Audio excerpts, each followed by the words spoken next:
When the men of the city arose early in the morning, behold, the altar of Baal was cast down, and the grove was cut down that was by it, and the second bullock was offered upon the altar that was built.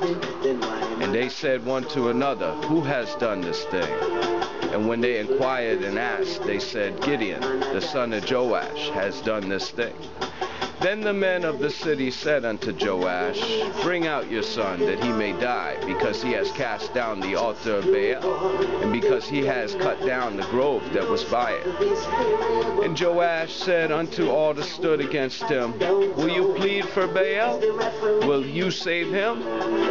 He that will plead for him, let him be put to death, while it is yet morning. For he be a god, let him plead for himself, because one has cast down his altar. Greetings, giving thanks, Ross Report's headline at the time. Got a couple random various articles of interest here.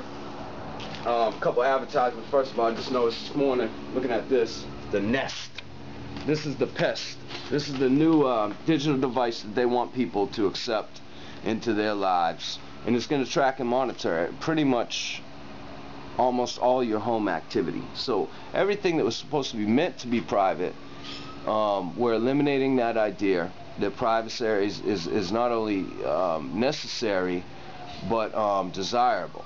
And so we're kind of going into this new world. But you have to always remember something here. This is an optional thing. It's just like remaining silent when the police pull you over. Most people don't remain silent. Now what do the police say when you remain silent? They say, well, you're not acting like most people do, therefore we must check you out. So this is important because it is the basis of acceptance. It's based on the police conduct. Rather, the police conduct is based on the acceptance of the public.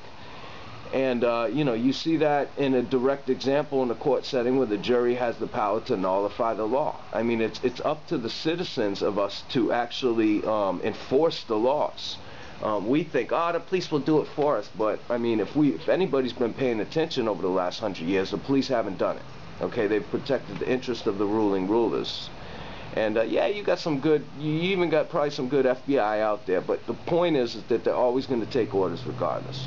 So they don't question orders.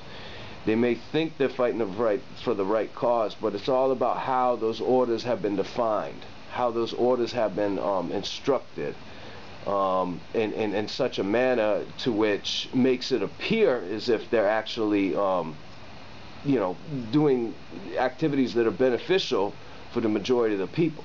It makes it appear that way, but the reality is that, you know, the majority of the people are kept in bondage, and that's exactly how the shit stem works. So here we go with Pest. It says, when you leave home, do you leave the faucet running? So, you know, you have to do a cost-benefit analysis here, and you have to say to yourself, how many people actually do leave the faucet running? And how much water would it cost? And then how much would it cost to buy this device and buy the maintenance? Because you know you're going to have to buy one every other year. And, you know, it upgrades, it's not cool anymore, you know, they've changed the network or whatever. Or you got to repair what you have. Bottom line is, you know, it doesn't sound like a good pitch to me. Your faucet running. It says right here, it automatically adjusts the temperature if you're out, so you don't waste energy heating or cooling an empty home. So again, it's supposed to be beneficial. Automatically adjusts the temperature when you're out. It's supposed to be the new Bill Gates thing. If you get it, you know, you're like Bill Gates. But you know, what they fail to tell you is that most of the income that this company generates is a direct result of stealing your private information and selling it off. Here's another one called Dropcam. It's part of the Pest company. It streams peace of mind. So as you can see, it's a camera. I'm not sure what it does. It watches your home all day. It can even see you at night.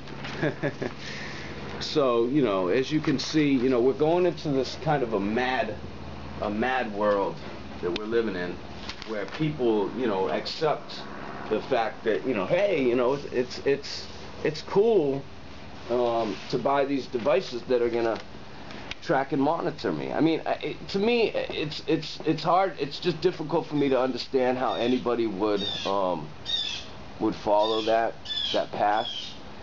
But then again, it's done through advertisements, done through the elite classes. They get the luxury items first, and everybody follows suit because, of course, they think, well, if I only can get those tools that they have, then somehow I'll acquire the kind of monetary value that those people have. But the fact of the matter is that, you know, when you look at the statistics, it's like barely any of people make it to the top. But those are the people that, I mean, the game is so simple. It's designed so simply.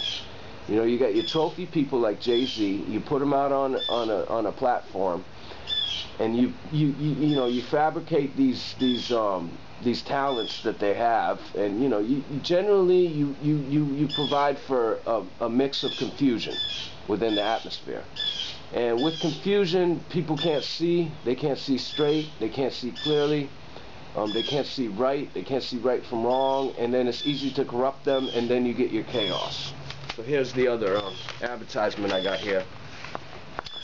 What's impossible today won't be tomorrow. This is Lockheed Martin. You know, they've got some kind of a transparent chip design thing, and you know, these are actors. This is just a picture. They probably don't have no product that looks like this. But I thought it was interesting when I read down here. It says, we push the state of the art in fields of quantum computing, nanotechnology, material science, and countless others. So it almost appears that Lockheed Martin is getting away from building planes and nuclear bombs and things, and into the chip. It says right here, quantum computing. That's all your monitoring right there, and tracking. And nanotechnology is your tiny chip that can be inserted into a human. And material science, of course, that has to do with the same thing. You know, all those minerals that they're trying to get from Afghanistan now, so that they can transform them into products that can be used to monitor and track all the citizens of the world. Another this one's from the Babylonian. These ones from the Atlantic. This one's from the Babylonian. It's got a new drone, this bird. And this is supposed to be the engineer behind the bird. And you know, it says in here, it says, you know, they swoop and glide so convincingly that other birds scatter, which is the point. And then it goes on to say that, you know, they're going to use these birds to rid croplands, airports, dumps, and the like of other pesky birds. So the purpose of these birds is to get rid of other birds.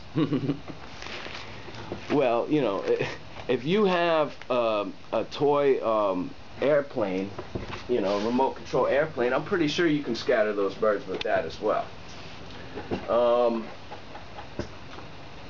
You know, they want us to accept and believe, you know, Babylon is moving in a direction that's going to be in the interest of everybody eventually. You know, the arc of justice bends towards the center or whatever. And they think, you know, they just keep chiseling at the Statue of Liberty and making more and more statutes, more laws. And eventually, you know, we'll reach the state of euphoria, perfection, heaven on earth, and all these kinds of things. And by the way, while it's being done, we're going to have artificial birds over your head watching everything your ass does.